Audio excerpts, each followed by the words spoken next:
Donald Trump's campaign says, get ready for tonight's groundbreaking speech.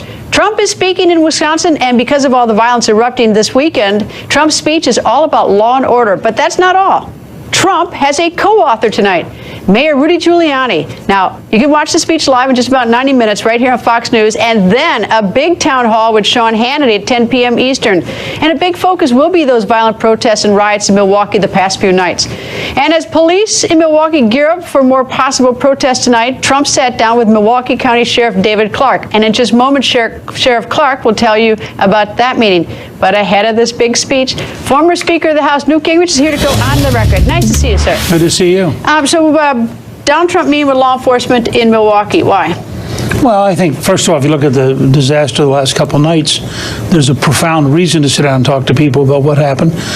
In Sheriff David Clark, he has somebody who really understands the issues and who really has laid out the failure of liberal institutions, the failure of liberal programs, and the degree to which they create the environment in which you end up with these kind of riots. And I mean, Clark is an amazing guy to listen to because he totally gets it. He both gets law and order, but he also gets the disaster of trapping people in poverty and keeping them there and making them dependent and having them basically have no future. I always feel bad for the police because they get brought in when it's too late. And politicians have gotten money from the federal level, or they've made promises to the community that they're going to fix things. We've lost the war on poverty that LBJ initiated 50 years ago. And so it's like, why isn't anyone getting these inner cities out of poverty? Well, I mean, first of all, you have huge vested interests that want to keep them in poverty or are unwilling to do the things that would get them out of poverty. You have local politicians who'd rather demagogue than solve things and who are afraid of their liberal allies. You have teachers' unions that absolutely refuse to change things. You have city bureaucracies that want to keep regulations. They want to keep taxes high. And if you explain to them that kills small business, it kills jobs, they don't care. Well, so will Trump change this? I think he's certainly going to lead an effort to do so, and I think that the fact that he has Sheriff Clark as an ally tells you that he is prepared to do very real things. And frankly, Speaker Paul Ryan has done a series of very profound speeches on this. I mean, there's a growing body of understanding. None of this stuff is working, and we have to break loose from where we are. And tonight he's as a co-writer of his speech, Mayor Rudy Giuliani. Well, Rudy had, take the example, there were 9 people shot and 5 of them died in Milwaukee. In the 2 days before, the policeman shot the man who was armed and pointing a pistol at him. 9 people shot, 5 dead. Rudy, when he was mayor, instituted a program which reduced murders in New York by an extraordinary number. Now, because they were conservative, because they strengthened the police, because they empowered people to actually go after criminals, liberals have hated them. So liberals have preferred to have 3,500 people killed in Chicago while Obama was president, rather than adopting the kind of program Giuliani had in New York. So Giuliani is the perfect guy to have in this setting, talking about what we need to do in the inner city. And of course, we're going to hear from the speech tonight as well as Sean's town hall with Donald Trump. Okay, Mr. Speaker, the House Oversight Committee now has the FBI files from the Clinton email investigation. So now what do they do with the Clinton files? Well, they're going to look at them. They're going to find out that she lied even more. But I mean, this is in the end in the hands of the American people. More revelations are going to come out. More indications of what the Russians did, for example, paying off Bill Clinton, paying off the Clinton Foundation. More revelations about arms dealers from Africa.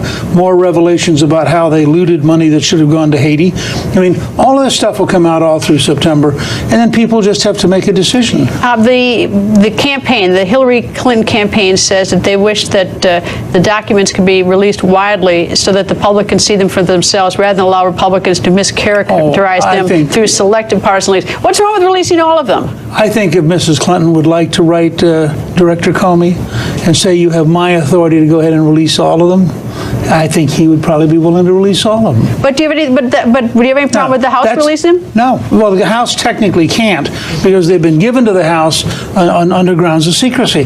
But I think if Mrs. Clinton really wants them released, I just would challenge her to send a letter to the director of the FBI and say, you have my authority, my permission to go ahead and release them, and watch how fast she starts to backpedal. All right, so you think this is phony?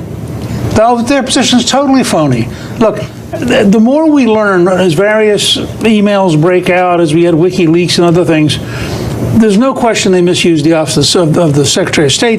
There's no question they were cutting deals. There's no question they were taking money from foreigners. And by the way, this also goes for the chairman of her campaign, Podesta. Look at all the different foreign governments that hire his brother and then say to me, oh, they really aren't trying to buy influence. Nobody believes that. All right, Mr. Speaker, yesterday you called Donald Trump's ISIS speech, quote, historic. Our new approach, which must be shared by both parties in America, by our allies overseas, and by our friends in the Middle East, must be to halt the spread of radical Islam. As president, I will call for an international conference focused on this goal. We will work side by side with our friends in the Middle East, including our greatest ally, Israel. My administration will aggressively pursue joint and coalition military operations to crush and destroy ISIS, international cooperation to cut off their funding, expanded intelligence sharing, and cyber warfare to disrupt and disable their propaganda and recruiting. Their recruiting is taking place right now, and they're setting records. It's got to be stopped. As soon as I take office, I will ask the State Department and the Department of Homeland Security to identify a list of regions where adequate screening cannot take place. There are many such regions. We will stop processing visas from those areas until such time as it is deemed safe to resume based on new circumstances or new procedures. And tomorrow, the Office of the Director of National Intelligence will give Donald Trump his first classified intelligence briefing. Mr. Speaker, why did you say that his speech yesterday on ISIS was historic? It's been 39 years, or 37 years, since the Iranians seized hostages illegally. It has been 15 years since 9/11 and almost 3,000 Americans were killed. This is the first candidate for president to lay out the objective reality that we're up against a movement, that the movement is in fact Islamic supremacism or radical Islamists, that you have to worry about what people think, and basically applying a Cold War model, as CIA Director Jim Woolsey pointed out. All throughout the Cold War, if you were a communist and you wanted to come to the United States, we didn't let you. Because we had a clear sense that you were a danger to the survival of our Constitution. Well, I think what he calls sort of an enhanced look at these folks is exactly right. I think that his willingness to talk about the notion that we're up in a fight with an international movement is right. And I think this was actually the speech George W. Bush should have given sometime in late 2001, and was basically talked out of it by the State Department and others who were afraid to really outline clearly the kind of enemy we're up against. He's run out of time. A lot of people say that his campaign has gotten off the rails, although his supporters were happy with the speech yesterday. He was on teleprompter. Wait to see what happens tonight, and with Sean Hannity as well at 10. But with early voting, he's really running out of time. He's losing in a lot of the polls in the swing states. So what's going to happen? Well, he's going to have to do better, and I think a lot of those polls, by the way, show that Hillary's ahead, and so you only look at the +5, +3, whatever. Look at what her numbers are. This is a person who's been in public life now for almost at least 40 years. She's been First Lady, she's been U.S. Senator, she's been Secretary of State, and she's at 41. Now, I would just suggest to you that shows a level of resistance to Secretary Clinton that is breathtaking. She spent counting her allies, over $110 million in ads. He has spent zero. And I try to remind people, the election's not in August, despite every effort of the New York Times. It is at the end of September. I mean, it's not November 8th. It begins really at the end of September with the early voting. In one state, Minnesota. And then gradually builds up. So he's got to, by late September, be in a lot better shape than he is now. And we'll see what happens. Anyway, Mr. Speaker, always nice to see you, sir. And developing right now, House Republicans are accusing Secretary Hillary Clinton of a felony, perjury, and they want the Justice Department to charge Clinton. Fox News Chief Intelligence Correspondent Catherine Herridge is here. Catherine? Well, that's right, Greta. The most important development late today is that some of these FBI files have now been provided to the House Government Oversight Committee, but significantly, the files that relate to Mrs. Clinton's interview have sections that are entirely blacked out or heavily redacted.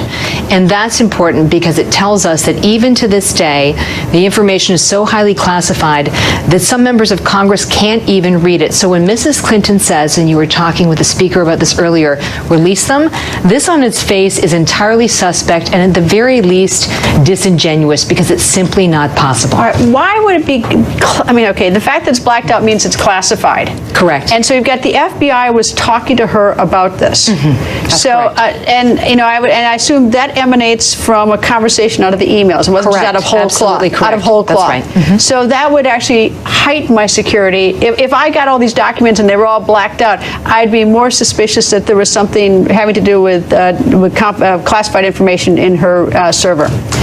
You can't have it both ways in this situation. The fact that these documents have been provided to Congress, sections are entirely blacked out, they have to be maintained in a secure facility known as the SCIFT.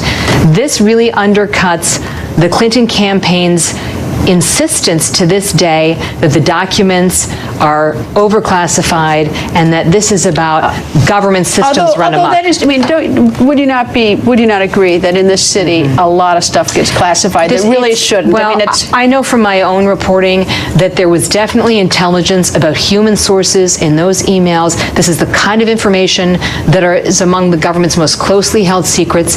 And when you write about government sources or human sources in these types of emails, you really put lives on the line. And this is why, to this day, the material is blacked out. You can't have it both ways. One quick question. FBI rank and file, are they unhappy with Comey's comments about these emails? My understanding is that the feeling about the investigation was not unanimous, despite what the director said. Catherine, thank you. You're welcome. On the records, Griff Jenkins and Ted Williams caught up with Milwaukee County Sheriff David Clark. Sheriff Clark had just met with Donald Trump in the wake of the Milwaukee riots. Griff and Ted are live in Milwaukee. Griff? Greta, it was a meeting billed as an off-the-record private event with Donald Trump and law enforcement officials and veterans at the iconic War Memorial down overlooking Lake Michigan, but it turned out to be a private one-on-one meeting between Sheriff Clark and Donald Trump. We caught up with the sheriff afterwards. Here's what he had to say. Well, you know, we stick to public safety issues. I've had numerous conversations with Mr. Trump, and, you know, they asked me to be involved with the campaign early on. They asked if I would be. You know, I waited until and I said that, and they were very gracious about that. I said, I want to wait until this primary plays itself out, but whoever survives, I will be there for them, and I wanted to keep my word in doing that. He understands the importance of public safety. Those are the kind of conversations we've had. Just wanted to give him an idea of what it's like on ground level. That's where I'm at. I'm in the trenches. Okay, I'm at street level. I'm meeting and dealing with people who are looking for safer neighborhoods, safer schools on a daily basis. So I'm in touch with them. I know what their needs are, what their wants, their desires are, and it's a lot different to the 30,000-foot level sometimes that many of these people, not through any fault of their own, okay, but they're at the 30,000-foot level. He asked what happened. He asked, you know, it's all, you know, police-related shooting, but those are igniters, okay? Those don't cause riots. This thing's been hijacked, this police use of force for political purposes, but you take these, and you notice where most of these are, right? They're in these challenged ghettos, these high crime areas where you need more policing. People can't find meaningful work. The Milwaukee public school system is horrible, horrible. That was Sheriff Clark who spoke to Griff and Ted. Ted, to you tonight, you've been out there on the street, both of you in Milwaukee. Are they anticipating more violence tonight, Ted? For Greta, the law enforcement are still at a heightened state of alert. They are ready for anything, but when you look in the community here, you see people getting together, barbecuing out here. Law enforcement officers are on a high state of alert. They don't know what to expect, but they are ready and prepared for anything that comes down tonight, Greta. Griff, what's the morale of the police you've spoken to and to the people in the community?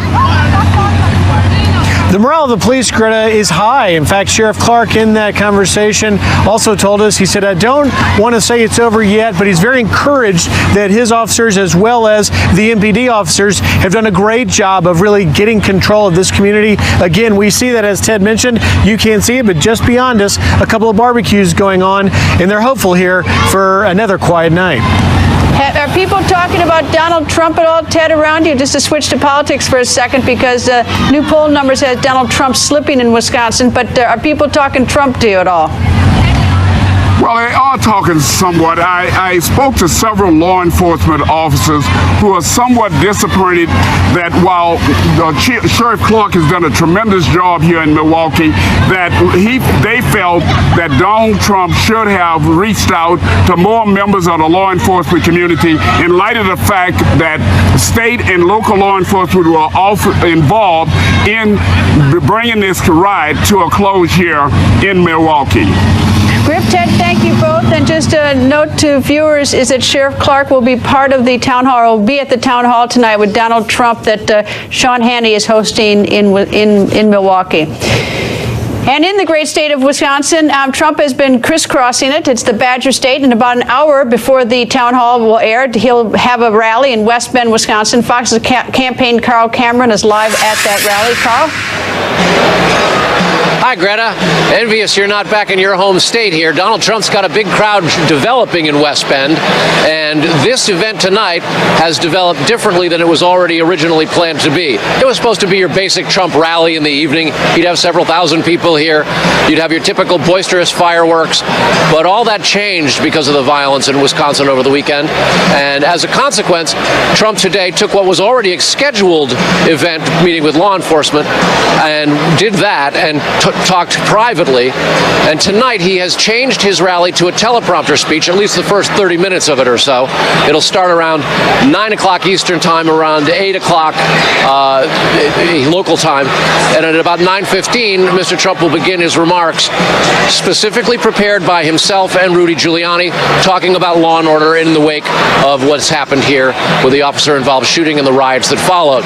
Trump will essentially make a long-standing argument by conservatives that democratic liberal institutions and policies have amounted to a handout and not a hand up. And he plans several attempts at explaining to people how he will help the underprivileged, the uneducated, those blighted areas of urban America where the violence has been. And he will say over and over and over again that he will institute the types of policies to create jobs, opportunity, and the opportunity for advancement that Democrats have essentially for 50 years been propounding, been proposing, and that in his mind and many Republicans' minds have failed given the violence and the decrepit nature of so much of the inner city and the poverty and the lack of education that's there. Greta? Carl, is the mayor with him tonight in West Bend? Yeah, Rudy Giuliani will be here. Sheriff Clark is expected to be here as well. Wisconsin is still a state that Trump would love to win. He didn't do so well here in the primaries. This was the last state that he did not win. After Wisconsin, he pretty much ran the table all the way to the nomination. And so he recognizes that in the battleground states, the polls have dipped.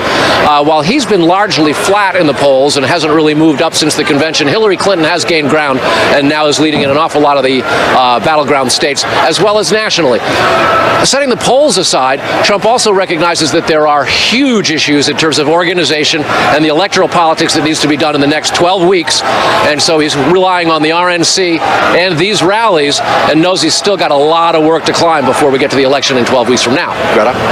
Carl, thank you. And again, a viewer note, stay tuned to Fox News Channel tonight. You'll see Donald Trump's speech live from Wisconsin as soon as Trump takes the stage. And then at 10 p.m. Eastern, don't miss Sean Hannity's town hall in Wisconsin with Donald Trump. That's all tonight on the Fox News Channel. And some in Congress have some of the FBI files from the Clinton email investigation, but a group of congressmen want all the documents. That's next. Also, what does Colonel Oliver North think about Donald Trump and his plan to destroy ISIS? You'll hear from Colonel North straight ahead. 35 Republican lawmakers demanding answers from FBI Director James Comey. Pennsylvania Congressman Tom Marino is leading the charge to get the FBI to release all transcripts, notes, and recordings from the FBI's investigation into Secretary Hillary Clinton's emails. Congressman Marino goes on the record. Good evening, sir. It's my pleasure. All right, so you sent a letter off to the FBI. Now, I have one letter here that came back from the FBI. Is this in response to it, where they say what they provided and what the reasoning was from their investigation? I haven't seen the letter to which you're referring at this point. In fact, I just learned through my office and through the media that documents were sent to the Judiciary and Oversight Committee today concerning Mrs. Clinton's testimony, or her statements to the FBI. All right, a lot of the documents apparently are blacked out because it's classified. It's redacted. Yes. Will it satisfy you if you have those documents that are redacted, or do you want to see the whole thing? No, we want to see the whole thing. This is why the American people are fed up with Washington, D.C., and fed up with the establishment. The shenanigans that go on in the back room, it seems the higher you get up in the federal government, the more you can get away with. And I was a prosecutor for 18 years, and I don't care who it is, Republican, Democrat, or whomever. The evidence is there, then a case should be put together, there should be an indictment, and there should be a trial. All right, so what are your thoughts on what FBI Director Comey said and did? I worked with Jim Comey for several years. We were both U.S. attorneys, and then he was promoted to the deputy. I still have confidence in him. I am disappointed, but what I want from Jim Comey are two things. I want the documents, and all the documents and the recordings and anything in its full content, nothing redacted.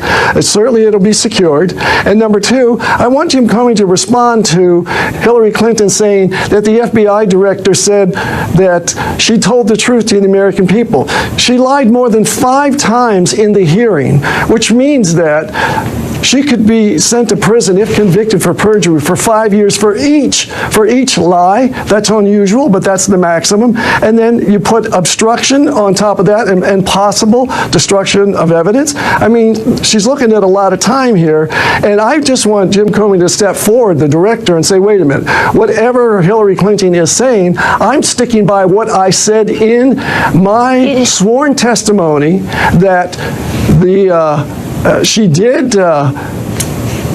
get rid of files and emails, that she had more than one server, that she said nothing came to her that was confidential, which is not true, and she said she never sent anything out that was confidential, and that's not true. So Jim Comey contradicted everything she's saying. I take it, I mean, one of the things I think he said, if my memory serves me correctly, was that no prosecutor would prosecute the case. I take it that you, as a former prosecutor, you disagree with that. That's a problem I really have with that statement. Does he set the standard for reasonable prosecutors? I have prosecuted people with less evidence than that, and I was a stickler about the evidence that was before me. And this evidence is overwhelming. Let it go to a grand jury. At the very least, let it go to a grand jury.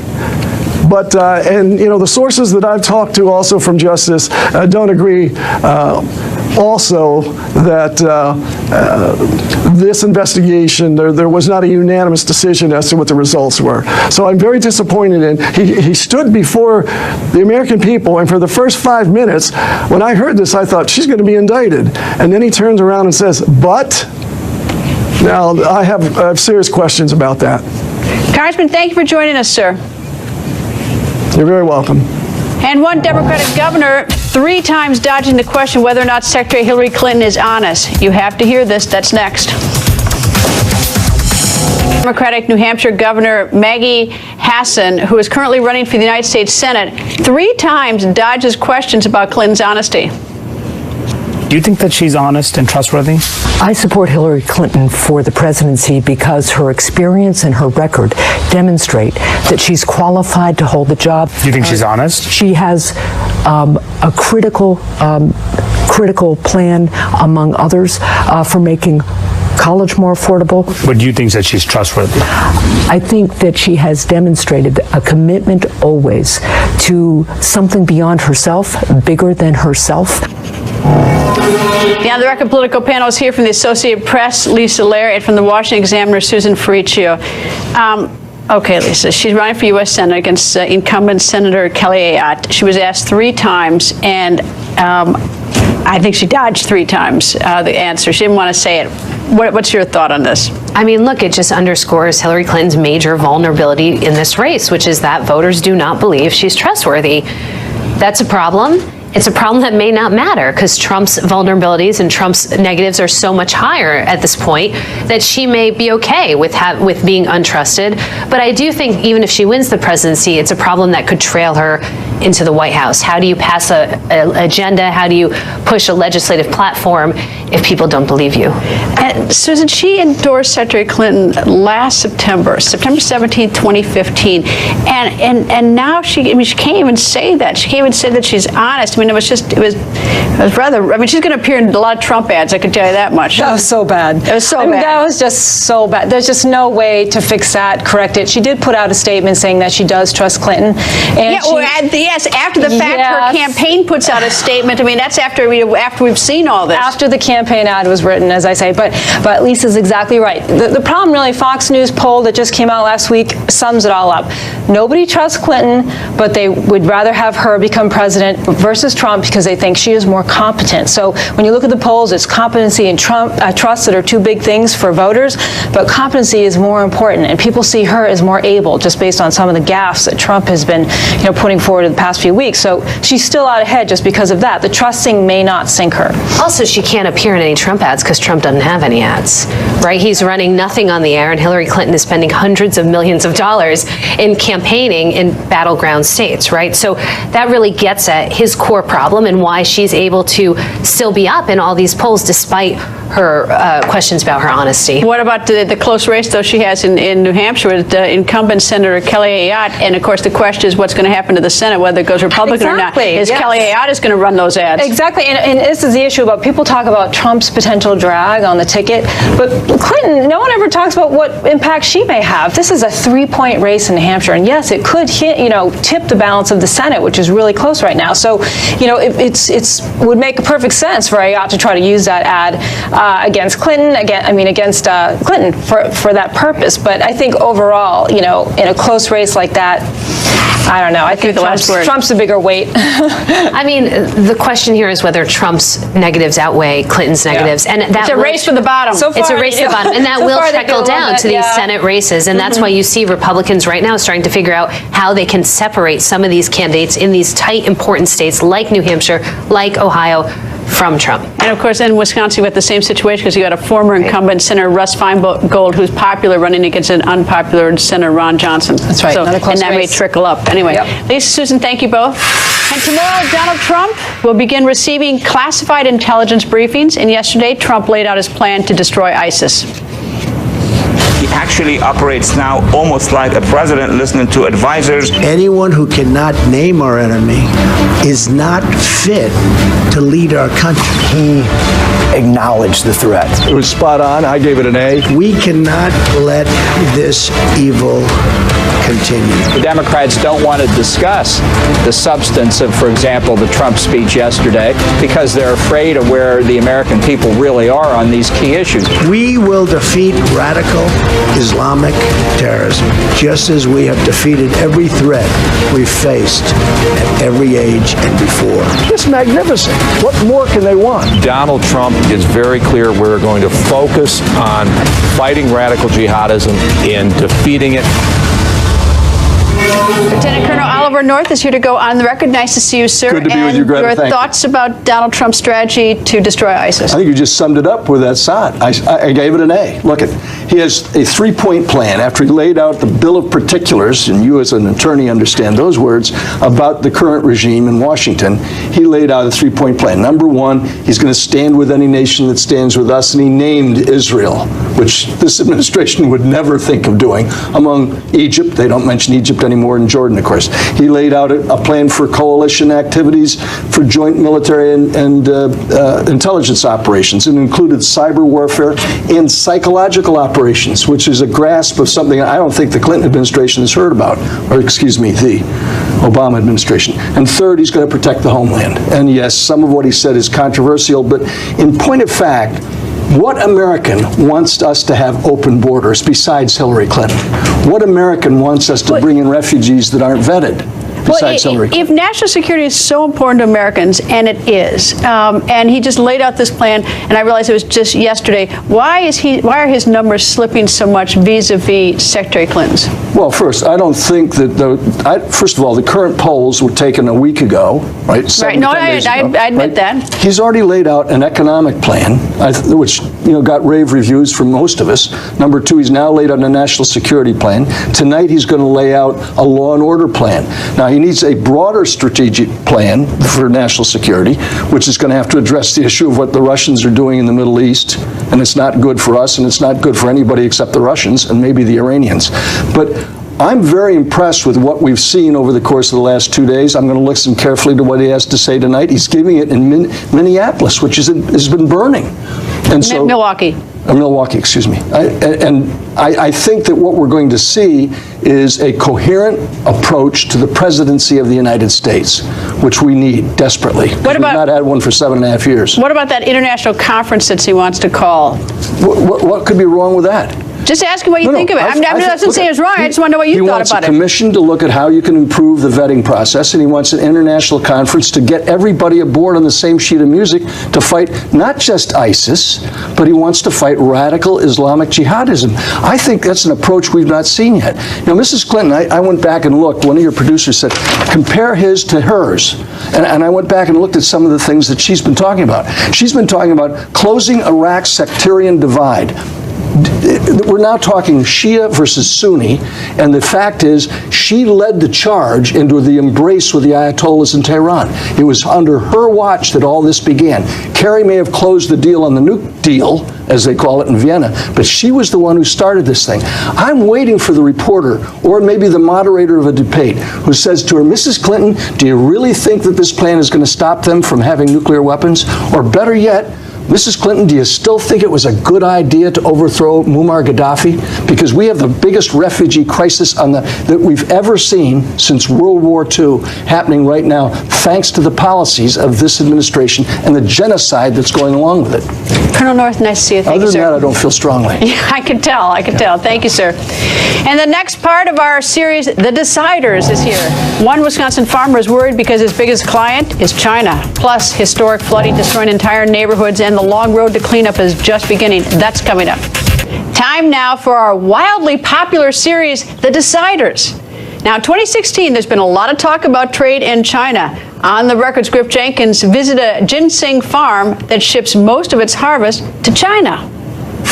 We got the seeds here. We have some green ones and red ones. And these will ripen up, and in about 2 weeks we'll be in here harvesting all the seeds. Driving down the road in Wisconsin looking over at these crops, you might not know they're not soybeans, it's not corn, it's China's most prized herbal medicine, ginseng. Boosting your immune system, controlling your blood pressure, and increasing stamina. This herbal remedy began hundreds of years ago. Ginseng users not only claim it has medicinal benefits, it's been around for generations, harvested for trade in the U.S. since the mid-1700s. Kirk Bauman of Bauman Farms in central Wisconsin has been farming ginseng since 1978. His number one client?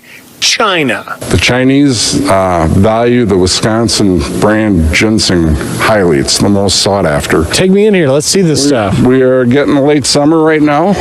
The berries are ripening. We have some green berries and red berries. And in about 2 weeks, we'll harvest the berries so we can replant and move on for next year's crop. The berries are growing, and soon it will be time to harvest. But trading fears hang heavy over this farmer's head. Are you getting the support you need from politicians? Right now, that's in question. What we're doing now, we're supported just fine. In the future, I'm concerned about what trade policies will be put into place. You're a guy with a lot at stake. Have you decided how you're going to vote, which way you're going to go? Yeah, I pretty much made my mind up. I wish I was voting for positive things. To me, it looks more like I'm going to be voting for the lesser of two evils. Trump puts out a lot of bombastic statements, but if he surrounds his circle with good people, I believe he'd listen to them. Only time will tell whether Kirk will get the trade policy he needs. In the meantime, in central Wisconsin, where they're growing ginseng to sell to the Chinese, for On the Record, I'm Griff Jenkins. And of course, we've been sending Griff all across the country, so keep watching for more on the Deciders. And tens of thousands of homes damaged and catastrophic flooding. A live report from flood-ravaged Louisiana is next.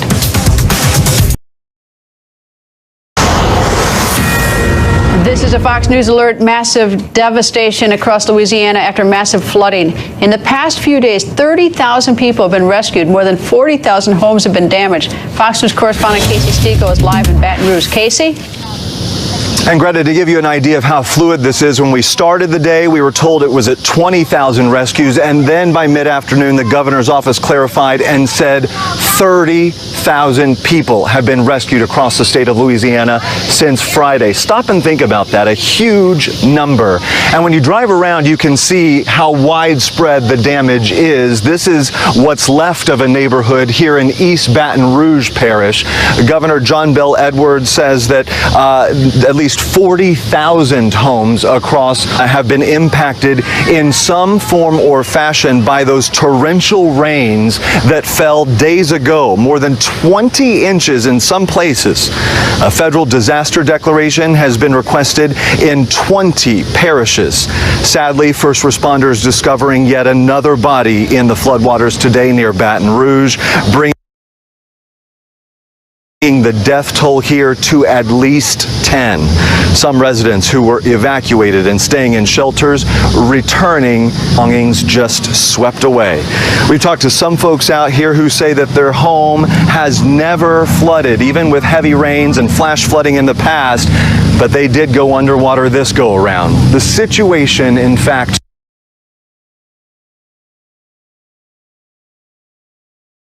so dire, the National Guard has been deployed to help. The U.S. Coast Guard continues using air assets to pluck people back. Just roads became inundated so quickly.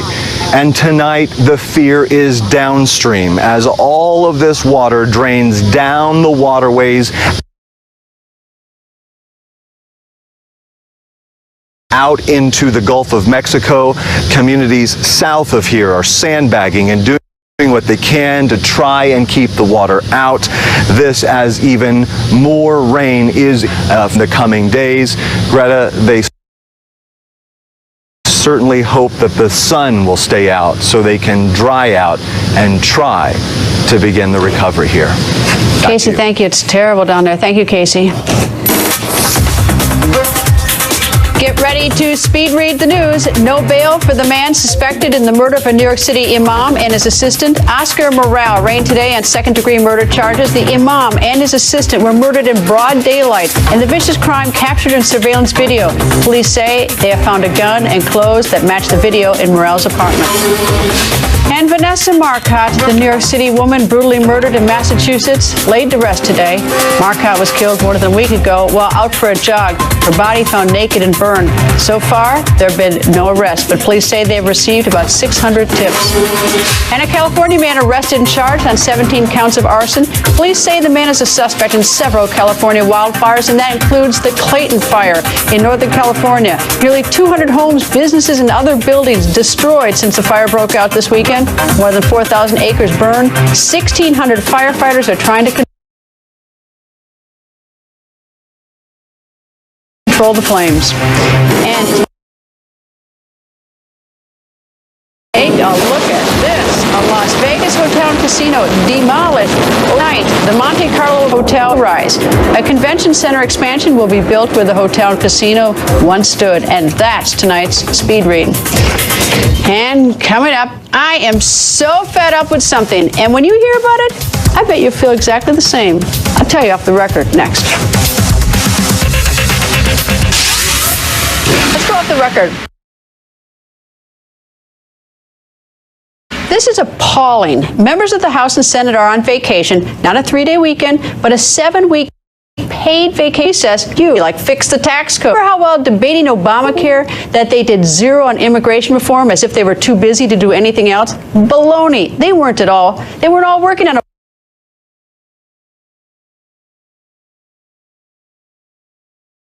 Obamacare. It was mostly staff. But more than that, you can multitask. I can too, but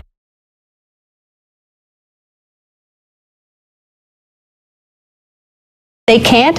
Want more? Some are using the 7-week vacation to campaign to get reelected. If you think about it, if you do a great job, you don't need to tell your constituents. They're adding to this, the media excuses this when you have earned it, not when you're trying to pull a fast one on the American people. And that's my off-the-record comment tonight.